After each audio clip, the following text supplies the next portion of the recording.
right, so where are we on this? Are we coming back on the 18th? I'm sure it's I wonder if it's so weird. So are we coming back on the 18th? No, Judge, I don't think we need to do that. It was just for the discovery. Mhm. I think he's rejected all offers and we just need to set for jury trial, but I would like to be heard on his bond. All right, so Norma, how long do you expect the jury trial to last? A day, Judge. It is a short, 2 minutes. All right, Norma, if I can get a jury trial date, it'll be one day. February 12th. Right, February 12th. Judge, and can we hear his get a ruling on his motion to set bond? Sure. So, Your Honor, there's no bond set. Just 1 second. Yeah, let me get this written down. All right, is there going to be any witnesses? No, just my client if the court if it's necessary. Okay. Otherwise, I would just proceed by offer of proof unless the court wants my client under a brand new things I'm about to assert, Judge. All right, court is calling 2022 CR 10642, State of Texas. Well, let me ask you this. Have you conferred with the state on the bond and you all can't agree? I did confer. I don't know if I got a disagreement necessarily. I just told them what I was going to ask for, so I don't know. All right, do you all want to confer to see if you all have an agreement on the bond? I still need to have a hearing on it, but if you all have an agreement. I think we're probably gonna want you to set it, Judge. Okay, all right. State of Texas versus Jose Sanchez. Could I have parties re-announced for the record for the state? Hank Wilkins for the state, Your Honor. Defense? Eric Baker for Mr. Sanchez, Judge. Please. All right, and are you Jose Sanchez? That's fine. All right, there's been a request for a bond reduction hearing. Is that correct, counsel? Actually, Judge, the motion to set a bond. Motion to set a bond? Yeah, No there's bond no- has been set? No bond has been set, Your Honor. All right, so are there any witnesses?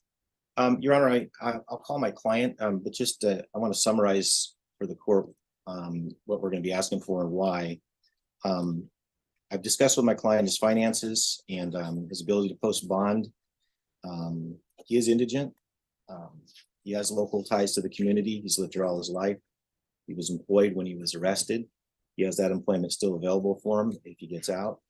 If the court sets a bond in the amount of $10,000.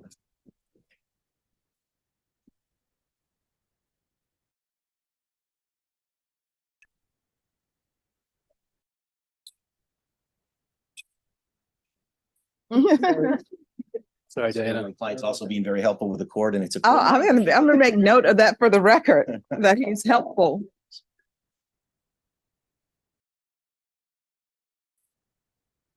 Okay, you can continue. And so we're asking to set a bond in the amount of $10,000 if the court's so inclined, and if not, as low as possible, if it sets it above $10,000.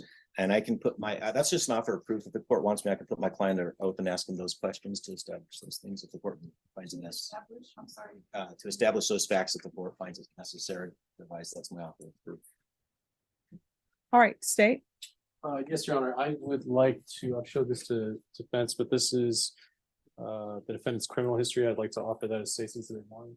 There's no objection. Oh, And then you can see from the criminal history judge and from the indictment that the defendant is a habitual offender judge. So the state does believe that based on his history, based on the facts of the case, that $10,000 is too low of a bond, Your Honor. He is looking at, because of his status as a habitual offender, he's looking at 15 years, Judge. We're looking for a higher bond amount than what's been requested by defense. We are asking that if you were to grant a bond in this case, or when you grant a bond in this case, we're asking for a full house arrest GPS. The facts in this case are that the defendant is driving around without he knows he's not supposed to have a firearm. He's got a gun in the car, Judge. So in order to protect the community, we ask you to take these, or take the GPS as a step to protect the community. Can I respond? Yes. Number one, Your Honor, it was a felon in possession. It's not been established that he knew the firearm was there. That'll be established at trial. It wasn't a violent offense per se. Number two, Judge, he actually was out on bond on this case for almost a year. And then his bond's been dropped him because of the parole issue. So he's demonstrated he's not a flight risk. so here's the court's question.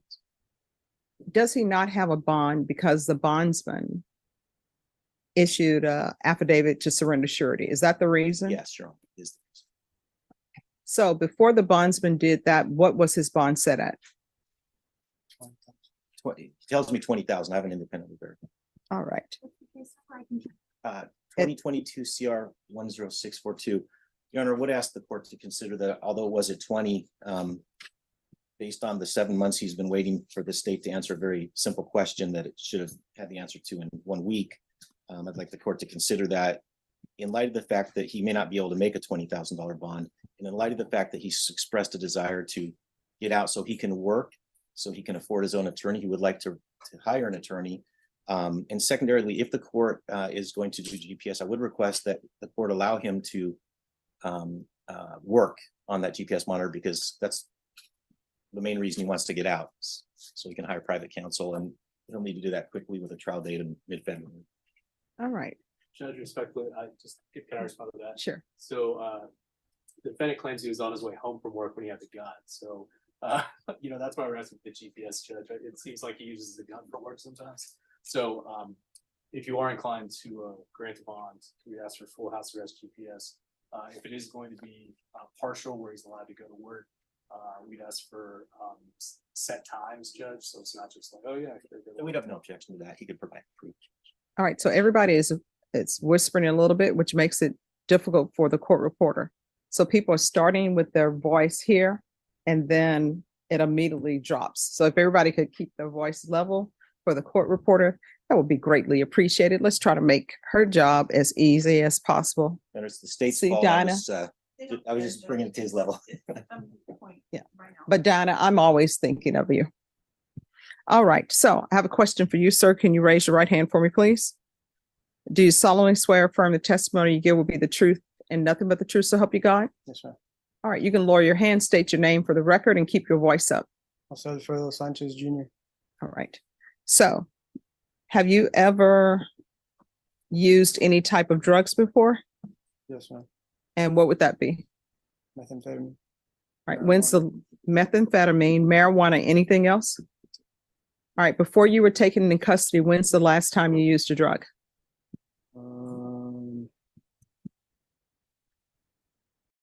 7 years. I was locked up for 5. So I got out and I was out for about 1.5 years. All right. Have you ever had treatment for those issues before? Have I ever treatment? Yes. No, I've never been to a rehab. No, ma'am. Have you ever had any mental health issues? Yes, I've been diagnosed with manic depression and drug-induced schizophrenia, and then I forget what the other one was. All right. Have you seen any type of doctors? Have you seen a psychiatrist or had a therapist? The only thing I've done is here. I've done recovery and mental, and in the world, I haven't done anything. I've never been offered that, so never done it. All right.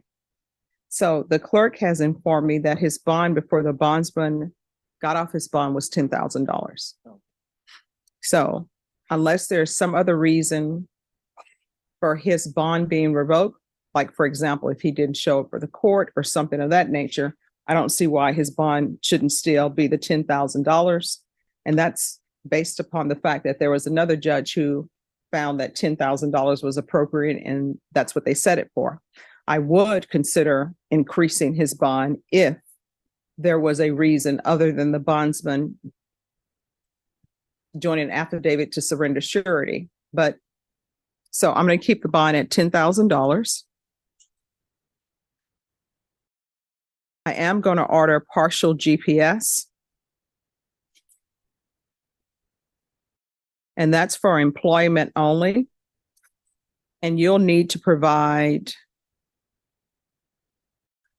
your employment address. You need to provide what the hours you're working. You understand? So I'm a member of the local 66 Iron Workers Union. Mhm. So I show up there to the shop at 7 o'clock or by 7. You'll need to give that to them. Yeah, I'll get an itinerary. And then I'm going to order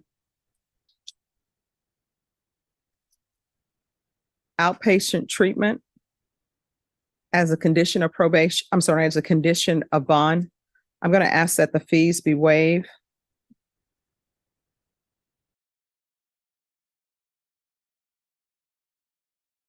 And I'm going to also order mental health treatment.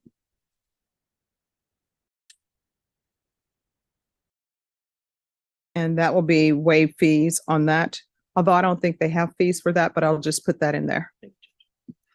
All right. And I want you to know the reason why I ask the questions I ask, because legally we're supposed to do that. So I can figure out what conditions to give you so that you'll be successful when you're on bond. You understand? Yes, ma'am. If there is something else that comes up where you feel you need more help with something, be it drug treatment or mental health treatment, let them know. If you feel like they're not addressing it, you can always come back to the court. All right. And we'll do random UAs. My family already went and spoke to someone at Lifetime Recovery. Okay. Well, I'm going to ask that the fees be waived. And if it's lifetime recovery that you can get into lifetime recovery, just have your attorney let the court know. And I can change these conditions to include lifetime recovery. Thank you, ma'am. All right. So Norma, if you can give him a reset form for his case. And if you'll give this to the court reporter. Is there anything else from either side? No, thank you so much, Judge. All right. You're welcome. All right. The court is calling 2023 CR 9773W, State of Texas versus Fabian Lee Cardenas. Can I have parties announced for the record for the state? Allie Jackson for the state. Defense. Sergio Ibarra for Mr. Cardenas. All right. You entered a plea on October 26th to the offense of endangering a child. You pled guilty. Yes, ma'am. According to the plea bargain agreement, punishments be assessed at 2 years in the state jail facility, and the state is opposing your application. Have both parties had a chance to review the PSI report, state? Yes, Your Honor. Defense? Yes, ma'am. Any objections to the PSI report, state? No, Your Honor. Defense? No, ma'am. All right. Any witnesses, state? In the state, no, Your Honor. Defense? We do have witnesses, Your Honor. All right. If you'll call your first witness. Okay, I'm going to call Mr. Menther Hernandez first, Your Honor. All right.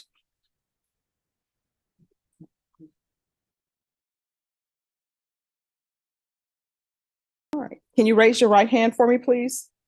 Do you solemnly swear or affirm the testimony you give will be the truth and nothing but the truth, so help you God? Yes. You're gonna need to speak up so the court reporter can hear. Yes. All right, you can lower your hand if you'll state your name for the record. Samantha Justine Hernandez. Are you able to hear her? Samantha Justine Hernandez.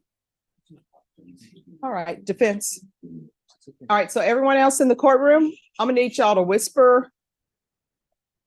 Defense. You can speak higher. It's okay. So Samantha, how do you know Fabian Cardenas?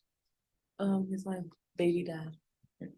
And who is your child? Okay. And how is the child that was subject of this case that Fabian has pled on? Yeah. Okay. And do you live with? Yes, I Okay. do. And are you his primary guardian? Yes, I am. Okay. And are you also primarily responsible for his health and well-being? Yes, I am. Okay.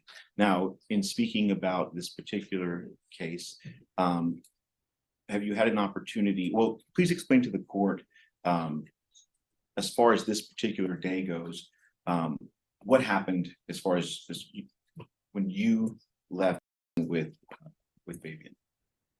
Where did you drop him off? At his house. I dropped him at his house. Okay. And like I said, if you can just be comfortable kind of speaking up a little bit, okay? And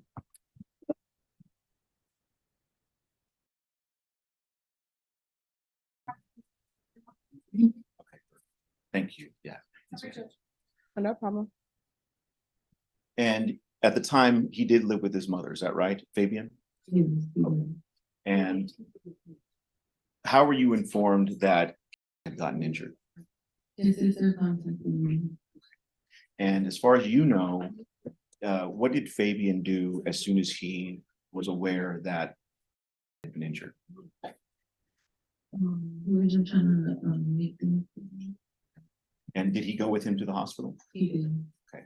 And had Fabian expressed anything to you in terms of how this entire incident, what it meant to him and how important it was to him? He was just as devastated as me, and he was very concerned about me.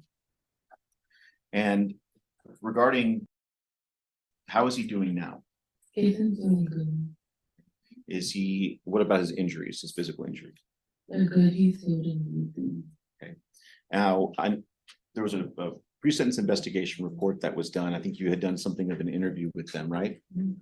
In that report, you had talked about the fact that he had some trauma, that he had been afraid when he sees guns, things like that. Is that right? Okay. Now, regarding that, how have you had a chance to kind of speak with him about this, figure out ways to help him? Okay. How do you think he's doing in regards to that? He's doing good. Okay. A little bit about Fabian and relationship. How would you describe that to the judge? They have a good relationship. And And how do you feel that Fabian feels about he loves. And regarding your relationship with Fabian, do you all have a good relationship? You do. Now,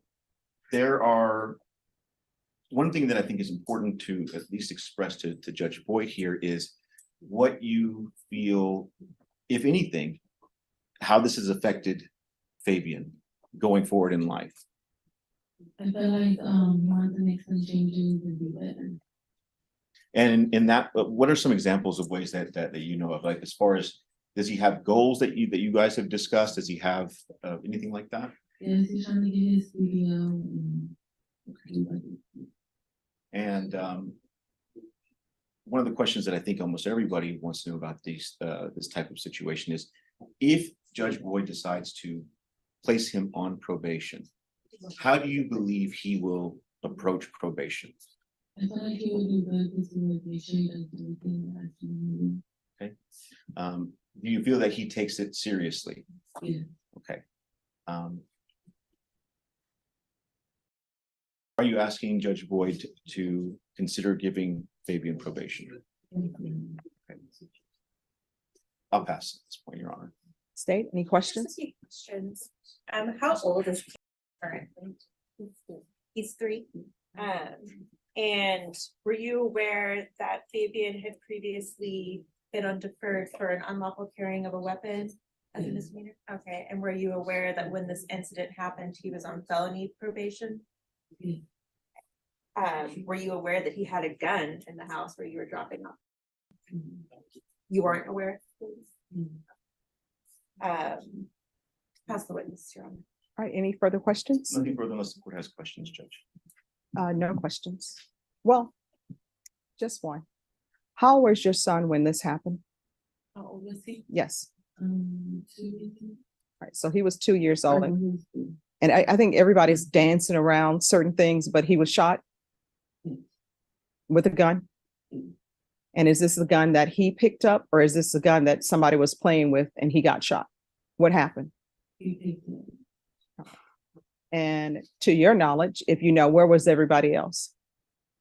I'm not sure. So how did a 2-year-old pick up a gun and shoot themselves? Because there had to have been supervision, right? Mhm. So where were the other parties, if you know? In the house and then immersion. All right. So has his father told you how a 2-year-old got a hold of a weapon to shoot himself? Mhm. Do you know if anybody was smoking marijuana in the house during that time that your son was there? Mhm. Has anybody informed you of that? Mhm. Has his father talked to you about what they were doing in the house? Mhm. So you don't know what was going on in the house. Mhm. And throughout this entire time, you never asked about what was going on at the house when your 2-year-old was shot. Okay. All right. Thank you.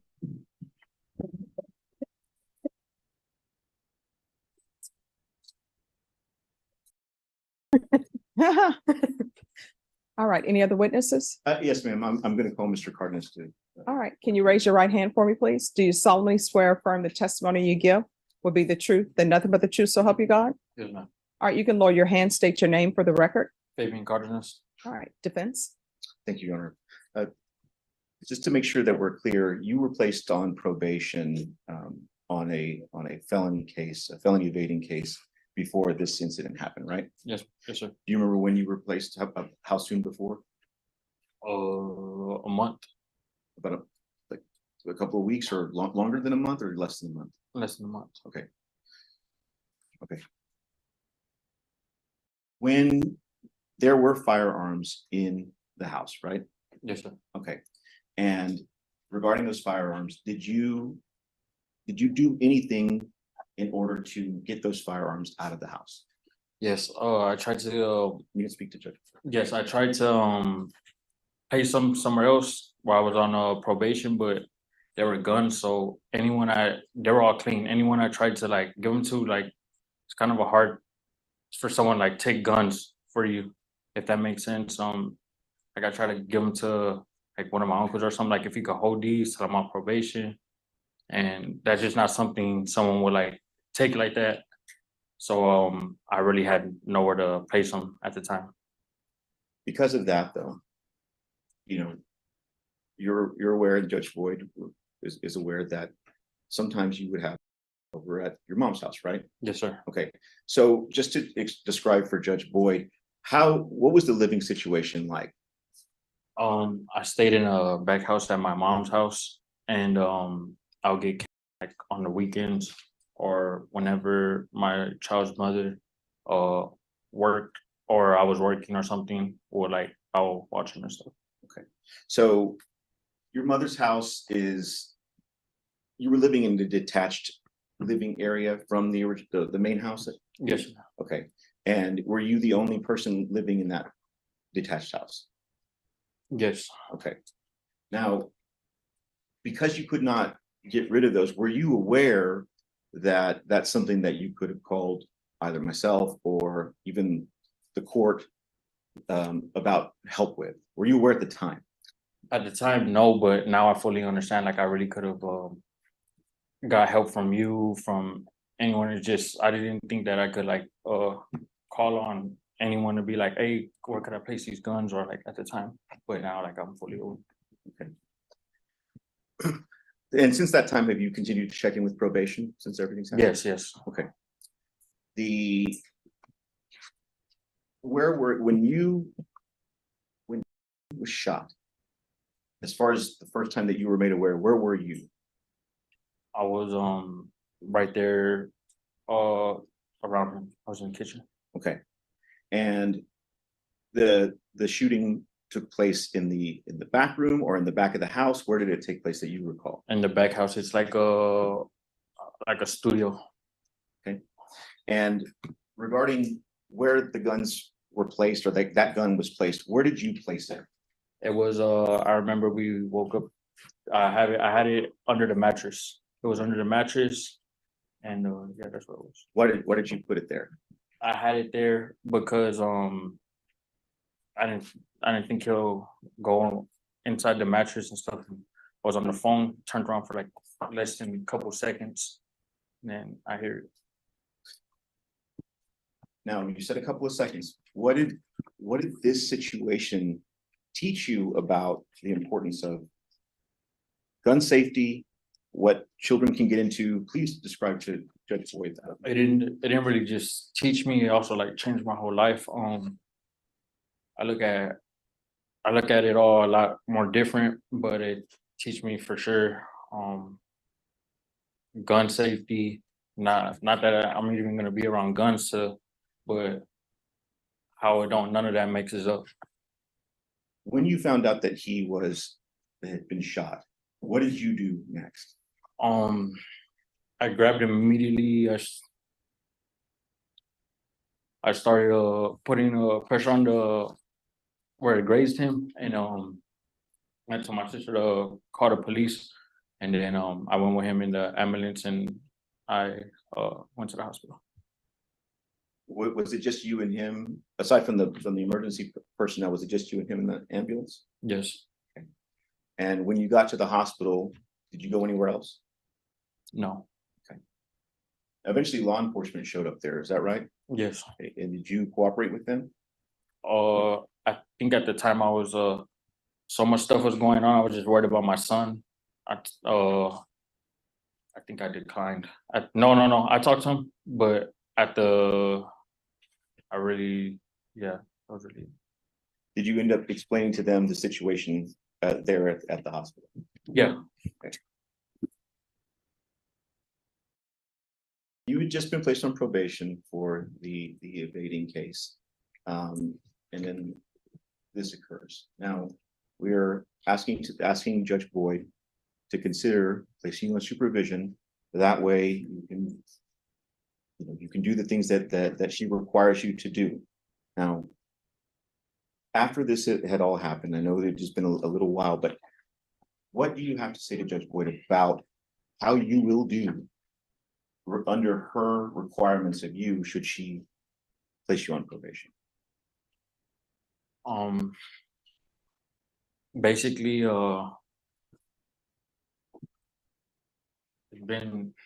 it's been like more harder on me, like knowing that was the last memory I had with my son. That's probably the last memory he had with me so far, since I had like a no contact order. Been on house arrest ever since. And I just wanna When you say it's hard on you, what's hard on you? knowing like the last memory I had with his last memory with me was like, I'm just worried about him. The last memory he had with me is that. Other than like from that incident, I haven't even got to like call him and see how. I know he always like asks for me and stuff. I know, but still How does that make you feel? heartbroken. How do you feel about your son? I love him to death.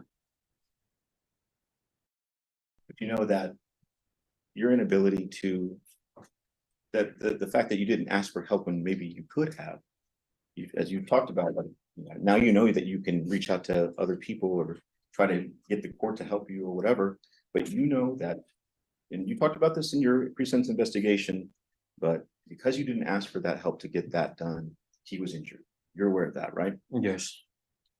Take full responsibility. And how important is that to you? Very important. I take full responsibility because that was a mistake on my end and it caused a big accident. I was just pay attention. You had a rough childhood growing up, right? Yes. Now that's discussed in the pre-sentence investigation, but having lived that way, what kind of relationship and what kind of parent do you want to be to your son? The opposite of what I had. I want to be there for him, and I just want to. I made mistakes in the past, but I just want to not like try to guide him the best way I can, other than what I grew up in. Do you provide guidance to any other people in your family? Yes. Who? My little brothers and sisters. What parental figures do they have? None, really, just me and my mom. And where's your mom currently? Right now, she's at home, but she's a single mother, so it's just her and my brothers and sisters. I help her a lot. Sisters. I'm the only father figure. And has she had issues with the law, things like that? Yes. One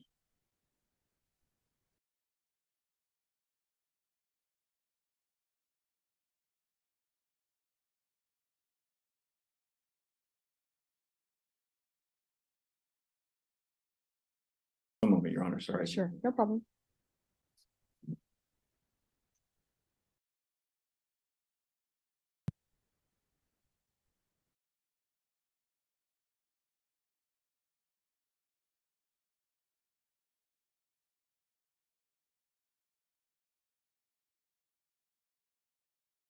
Is there anything else you want to say to Judge Boyd? Yes. I just want to ask if you could strongly consider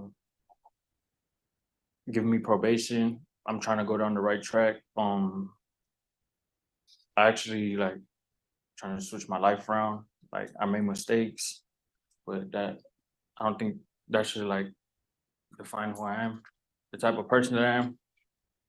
Well, when you say something like that, though, because that can come off the wrong way.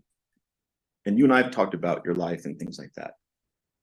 talk to the judge about the goals that you have. What do you want to actually do to do better? Yeah, actually I was before I got on the monitor, I actually missed my appointment like the first week. I was getting my driver's license. I finished all my courses and stuff. I was getting my driver's license, and I just was planning on finishing that. And What kind of license? my driver's license, then right, I was gonna enroll in a CDL school to get my CDL license. And that's what I was planning on doing. For the meantime, I was working, but I'm gonna just be working for the meantime, and then while I'm getting my CDL license, right after I get my license, and then I just plan on doing better for my family, trying to be a better role model, change my life around, not being in the system, and setting the bad example for my brothers and sisters, my son, my family, because I'm really like the role model. State? Just a few questions. Mr. Cardenas, how old are you? 21. You're 21, and how long have you owned firearms? Probably since 2019. Okay, so for a few years. Have you ever taken any gun safety course or anything like that? Nah, I just go to the range. Okay. But do you have kind of a basic understanding that guns should normally be stored away from where children can get to them? Yes, ma'am. Okay. You know, and knowing that you weren't supposed to have them because where you are on probation, did it ever occur to you, and knowing that you have a 2-year-old who would come and spend weekends, did it ever occur to you to get even just like a gun safety, like a gun lockbox or anything like that? Yes, ma'am. I had I had 2 in the closet, usually where I have them. Then I have one next to me in case like someone tries to break in. So I had that under my mattress. And then, like I said, we just woke up, and then my son was gonna go under the mattress. It was a mistake. Yes. Okay, but you did have gun lock boxes. No, I didn't. Oh, you didn't, but you No, I had in the didn't. past. No, I never really got it. Okay. Did it, and I know you had already said that it didn't occur to you that you could, call, your lawyer or anything, but did it ever occur to you just to contact a seller to like get rid of your guns entirely while you were on probation, or were you just more focused on having access, being able to get back to them? Basically, that's what I was thinking. I was like, when I'm done with this probation, because I wanted to get them back, so I just needed someone to hold them for the meantime. Like I said, I just got on probation, and going up to like not going up to a random person, but going up to your like slow down just a little bit, please. like asking like a family or like anyone like, hey, could you hold these guns? Just kind of like random. So, and that's kind of like not a favor someone's like willing to just do for anyone. Okay. And one more question. So, I mean, just because we've kind of skirted around, we know that he got shot. Where exactly was he injured? He got grazed on his cheek and his ear. How did you feel knowing that it very nearly could have been his death? It devastated me. I'm just thankful that it could have ended up a lot worse. No further questions, Your Honor. Right. Any other questions? Okay. May I ask a question? Yes. So, where you kept the gun on the mattress, what size mattress is that? King, queen, twin? What is it? Right before a queen. All right, full? Full. All right, Yes. so you're saying you kept the gun underneath the mattress? It's like not the mattress, it's like a foam thing. Oh, so you kept it underneath the foam and not the mattress between the mattress. Do you have a box spring? It's a big thick foam, and then there's a mattress. It was like a fold out couch. Okay. And then it had like a thin mattress, and then I had the thick foam memory foam. All right, so why was a 38 in the refrigerator on the second shelf? That's because at the time I had that in the closet, and then But why is it being kept in the refrigerator on the second shelf? I just threw it in there When what? when the cops are coming, All right, so you were trying to hide it? basically. Well, I mean, it's not basically, it's either you ma'am. were trying to Yes, hide it or ma'am. not. So you put that on the second shelf of refrigerator after your son was shot. Yes, All right. And your siblings in the house, what are their ages? they're in the front house. And so the gun that you put in the refrigerator was another gun. Yes, ma'am. And that was in the back house where you were living. Yes, ma'am. So how many guns did you have in your home in the back? 30 total. 3 total. All right, so you have one gun that you say is being kept underneath the mattress. Is that the micro Draco firearm? No, that was the one that was under the mattress was a Glock 23. All right, that's a Glock 23. I'm assuming no safety. Yes, no safety. All right, and then you have the one gun that's in the refrigerator on the second shelf. Yes, Where was the other gun, the third one? in my closet. Where in your closet? It should have been like behind all my shoes and clothes.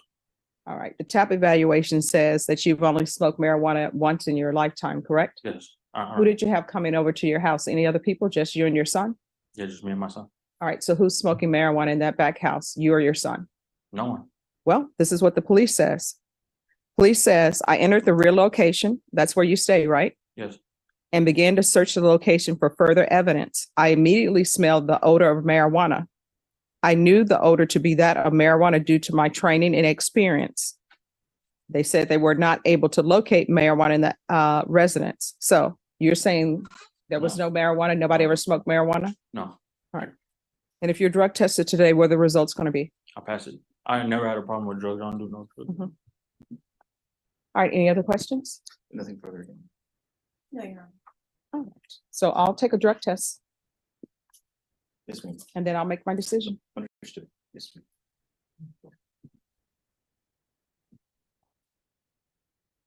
Just return when it's done. Judge? Yes. Yeah, okay. I have to-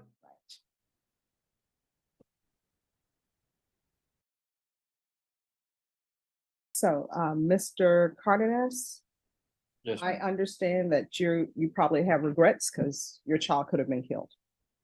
But you're on deferred adjudication out of this court for evading. And I know that in your conditions of probation, because everybody who's on felony probation, you're not allowed to have guns, Yes, ma'am. period. So, and cause number 2023 CR 9773W, the court is not going to grant your application. The court will find you guilty, sentence you to 18 months in the state jail facility. This is run concurrent with cause number 2022 CR 11171. And there's to be no in-person contact with while in custody.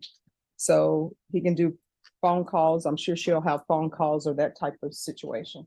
And I want to tell you, the reason why I'm doing that is because I don't think children should get used to seeing their parents in custody or seeing people they love in custody, because then they think it's normal activity to visit people in custody. But I don't want your contact with him to be severed. That's why there can always be phone calls. I know at the prison they do video calls as well. And then in cause number 2021 CR 11171, the court did take into consideration the fact that you tested negative. The range of punishment in that case for you is up to 10 years in the prison. But what I'm going to do is as previously stated, I found violation of condition number 1 true. I'm going to sentence you to 2 years in the prison, give you credit for any time served. And this will run concurrent with 2023 CR 9773W. And each cause number, I'm going to show you what's entitled Trial Court Certification of Defendant's Rights to Appeal. Did you review those with your attorney? Did you understand them? Yes, ma'am. All right. And cause number 2022 CR 11171. This is not a plea bargain case. You do have the right to appeal, but that as it relates to the allegations in the motion, not the fact that you're on deferred adjudication. Do you understand? Yes, ma'am. All right, because that's felony conviction, you're not allowed to own or possess any weapons or ammunition. If you have a question over what a weapon or ammunition is, you'll need to speak to an attorney. Do you understand? Yes, ma'am. And then in cause number 2023 CR 9773W, I'm going to show you what's entitled Trial Court Certification of Defendant's Rights to Appeal. Did you review that one with your attorney? Did you understand it and sign it? Yes, ma'am. All right, because that is a plea bargain agreement, because I have followed your plea bargain agreement and actually giving you something less than you bargained for, you do not have the court's permission to appeal. Because it's a felony conviction, you're not allowed to own or possess any weapons or ammunition. If you have a question over what a weapon or ammunition is, you'll need to speak to an attorney. Do you understand? Yes, ma'am. All right, we can go off the record. I want you to know, I always listen to everything that's given to me. I always try to internalize everything. Your attorney did do a good argument for you and put on good testimony for you. But part of your problem is you're on deferred and you know you're not supposed to have any weapons at all. And it would have been easy to have those weapons, take them to a pawn shop, take them wherever. People take weapons to pawn shops all the time. The only caveat to taking a weapon to a pawn shop, which I've never done, but my understanding is you have to be able to show that that's your gun. And that pawn shop has to be a dealer or have their right certification for that. So it's pretty easy to do. But there is definitely no way you should be having a gun underneath a mattress. And then you have your son that's just been shot and you're thinking of hiding a gun in a refrigerator. That's not good. Right. All right, good luck to you. Thank you. Happy You're welcome. holidays. You too. Thank you, Your Honor. Appreciate your time. All right, you're welcome.